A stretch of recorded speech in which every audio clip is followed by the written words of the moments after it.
Olá pessoal, tudo bem? Aqui quem fala é o professor Baldo Fernandes e vamos hoje para a videoaula 6 da disciplina Mecânica Básica 1 e vamos tratar hoje sobre o movimento circular. Tá? Esse tópico está no capítulo 3 do livro que estamos usando como referência para a disciplina. Então, para a nossa videoaula 6, os tópicos serão: vamos apresentar alguns movimentos curvilíneos, vamos definir período, frequência, vamos apresentar a relação entre o período e a frequência em termos matemáticos, vamos apresentar a definição de velocidade angular, a relação entre a velocidade angular e a velocidade linear, vamos revisar o movimento retilíneo uniforme, estudado na videoaula anterior, o MRU, e vamos, por fim, apresentar o movimento circular uniforme, tá? O MCU. Então, vamos iniciar a nossa videoaula, tá? Bem, então vamos aqui apresentar alguns movimentos curvilíneos, né? Um movimento curvilíneo muito comum nos parques de diversões é a famosa roda gigante, né? Onde os ocupantes sentam em um local e a cadeirinha, o local que eles sentam, fica completando voltas a cada intervalo de tempo. Tá? Nesse caso aí, nós temos um movimento curvilíneo no qual o raio da trajetória curvilínea ele é fixo, é constante. Tá? Bem, um outro exemplo são o movimento, eu coloquei circular entre aspas, porque na parte de gravitação a gente estuda as leis de Kepler e lá você percebe que a trajetória, segundo Kepler, ela é elíptica, né? E em alguns casos de alguns planetas ela chega a ser circular, tá bom? Mas seria um exemplo de movimento curvilíneo, né? O movimento orbital dos planetas ao redor do Sol, tá bom? É um outro exemplo também. E um carro realizando uma curva, tá? Não deixa de ser um movimento curvilíneo. Os eventos que vamos estudar aqui não necessariamente precisam completar uma volta para que nós apliquemos as ideias, as definições matemáticas para a cinemática do movimento circular, tá bom? Bem, o segundo ponto aqui é a definição de período, né? Período a gente usa a letra T, e o período corresponde ao intervalo de tempo para um evento ser executado. Tá? No movimento circular, esse evento ele pode ser associado a uma volta completa. Okay? Então, por exemplo, aqui, esse ponto azul ele está completando uma volta. Se vocês quiserem aí, verificar o intervalo de tempo para ele completar uma volta, podem fazer isso aí, mas cada volta que ele dá corresponde a um evento e esse evento vai durar um intervalo de tempo que a gente chama de período, ok? Bem, já a frequência corresponde à quantidade de eventos comuns, né? No caso que nós estamos usando como exemplo aqui, são quantidade de voltas realizadas em um certo intervalo de tempo. Então, o tempo corresponde o período corresponde ao intervalo de tempo para uma volta e a frequência está associada à quantidade de voltas que ele realiza naquele intervalo de tempo. Tá? Então, são grandezas que, vez ou outra, né, há confusão, mas apesar delas se relacionarem, cada uma tem a sua definição e o seu entendimento, ok? Bem, como é que a gente pode relacionar período e frequência, né? Então, pessoal, a frequência ela corresponde ao inverso do período, ou o período corresponde ao inverso da frequência. Isso quer dizer o quê? Se você souber o período do evento, você determina a frequência do evento. Se você souber a frequência do evento, você determina o intervalo de tempo para aquele evento, ok? Bem, no sistema internacional, a unidade para frequência é o Hertz, a sigla é o Hz, e para o período, a unidade é o segundo.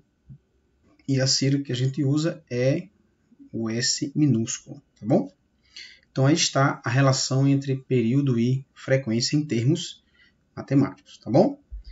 Bem, uma outra grandeza muito importante para o entendimento dos movimentos curvilíneos ou movimento circular é a grandeza velocidade angular, que a gente usa a letra ômega, tá certo? Ou como vocês queiram pronunciar, ômega, tá? Bem, se vocês lembrarem, a velocidade escalar média é a razão entre o deslocamento escalar pelo intervalo de tempo.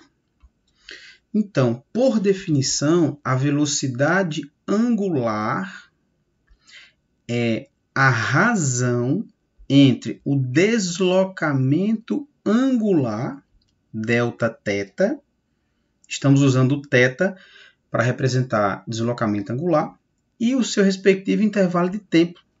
Então vejam uma semelhança entre a definição da velocidade angular e da velocidade linear, tá bom? Então essa figurinha aqui, que está no nosso livro, traz, né, uma hélice de um ventilador, e aqui uma representação no plano cartesiano. Então, um ponto P em um instante 1. Esse ponto P ele está numa posição em relação ao eixo que forma um ângulo θ1 com a horizontal. E esse ponto ele vai ocupar uma posição 2 no instante 2. E em relação ao eixo horizontal, eu vou ter um ângulo θ2. Então, a diferença entre θ2 e θ1 é o deslocamento angular efetuado por esse ponto em um certo intervalo de tempo. Então, por definição, a velocidade angular corresponde à razão entre o deslocamento angular pelo intervalo de tempo. Ok? Bem, nós podemos expressar a velocidade angular, ômega, em termos da frequência. Ok? Como é que a gente faz isso aqui? Ó? Se um ponto P ele completa uma volta, o deslocamento angular para uma volta é 2π. Então, se o ômega é o delta-θ sobre delta-t, para uma volta completa, o deslocamento angular é 2π. E uma volta completa, o intervalo de tempo é o período, né? Então, se a gente pode escrever essa razão aqui da seguinte forma: 2π vezes 1 sobre t. E nós vimos ainda agora que 1 sobre t é justamente a frequência. Portanto, podemos expressar o ômega como sendo 2π vezes f. Ok? Ou seja, se você souber a frequência do evento, você encontra a velocidade angular do evento. E vice-versa. Tá bom? Então, essa é a maneira que a gente relaciona a velocidade angular com a frequência do evento. 2π é uma constante, né? Então, sabendo a frequência, você encontra a velocidade angular. Bem, a unidade que nós usamos para a velocidade angular é radianos por segundo, certo? Aí você pode abreviar rad por s. Então, essa é a unidade que nós usamos para a velocidade angular, ok? Bem, outra coisa que nós podemos fazer é que nós podemos relacionar a velocidade angular com a velocidade linear. Isso mesmo. Existe uma maneira de você relacionar, tá? Por quê? Porque, na verdade, pessoal, se vocês imaginarem um ponto na periferia dessa hélice, tá? Esse ponto durante uma volta, ele vai sofrer um deslocamento, tá? E se você imaginar, se você fizer um corte nessa trajetória, você vai ter justamente a ideia de um movimento em linha reta. Então, que eu vou chamar aqui de ΔS. Ó. Esse ΔS é o próprio comprimento da circunferência. Não é verdade? Então, um ponto P na periferia dessa hélice, ele está executando um deslocamento escalar, que é o que ele anda sobre a trajetória, imaginemos uma trajetória circular, ao mesmo tempo que esse ponto ele está sofrendo um deslocamento angular, um delta θ, tá certo? Então existe essa relação entre o movimento angular com o movimento linear, certo? Então vamos lembrar aqui de duas coisinhas. Ó. O deslocamento escalar, o ΔS, ele pode ser relacionado com Δθ. Da seguinte forma, ΔS equivale ao deslocamento angular vezes o raio da trajetória. Ok? Muito bem.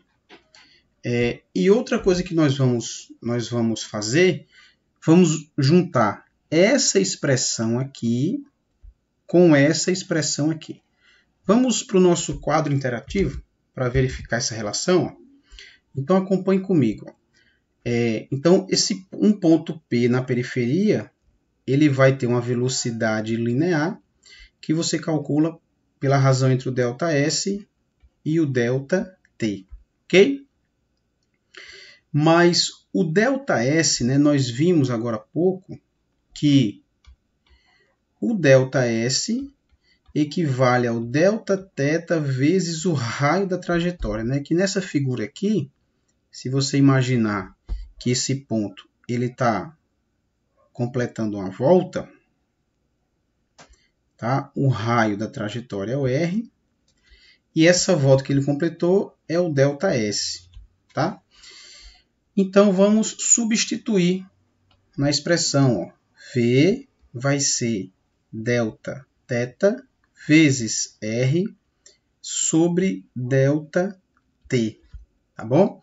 Só que nós vimos também que a velocidade angular é a razão entre o deslocamento angular pelo intervalo de tempo. E se vocês observarem nessa expressão aqui, ó, justamente apareceu Δθ sobre o ΔT.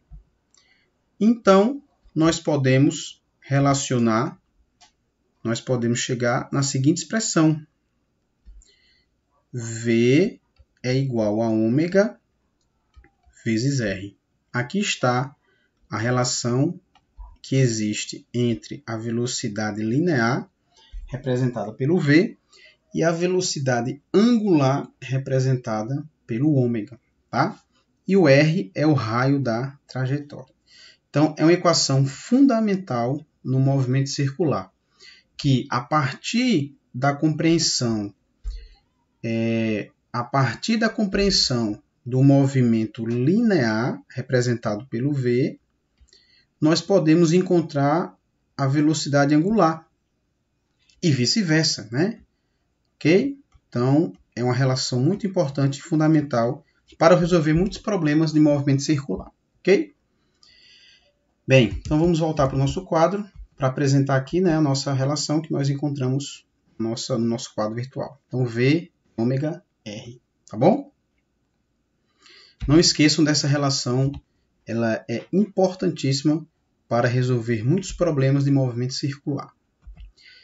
Chegamos ao ponto 7. O ponto 7 é apenas uma retomada breve do que nós vimos na videoaula anterior sobre movimento retilíneo uniforme, o famoso MRU.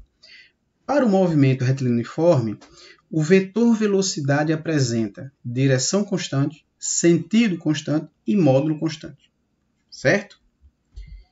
Bem, nesse movimento, a aceleração tangencial ela vai ser zero. Por quê? Porque não está ocorrendo mudança no módulo da velocidade, certo? Bem, já vamos agora apresentar o movimento circular uniforme, tá? O MCU. Então veja que o movimento circular uniforme é uma coisa interessante, que o vetor velocidade apresenta direção e sentido variáveis, né? Vejam nessa figura aqui que o vetor que está representado de verde está mudando a direção e o sentido do vetor. Eu coloquei aqui entre aspas porque, na verdade, alguns autores consideram sentido horário ou anti-horário, tá? Mas se você analisar aqui o plano cartesiano, em cada ponto desse movimento, o vetor velocidade vai ter um sentido diferente. Então, no movimento circular uniforme, a direção e o sentido do vetor velocidade variam. Porém, o módulo permanece constante. Tá? Vejam que em todos os pontos aqui, o tamanho desse vetor verde está igual, ou seja, o módulo do vetor velocidade é constante. Então, isso é o que caracteriza o movimento circular uniforme. É um movimento cujo vetor velocidade tem direção e sentido variáveis e o módulo permanece constante, ok? Bem, então, só para fixar aqui,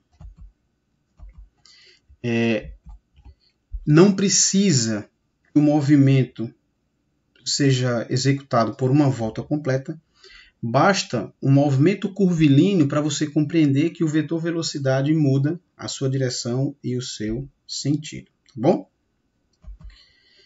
Bem, então, na verdade, no MCU, o vetor velocidade é constante em módulo. Então, no MCU, a aceleração tangencial é zero, porque não tem variação do módulo da velocidade.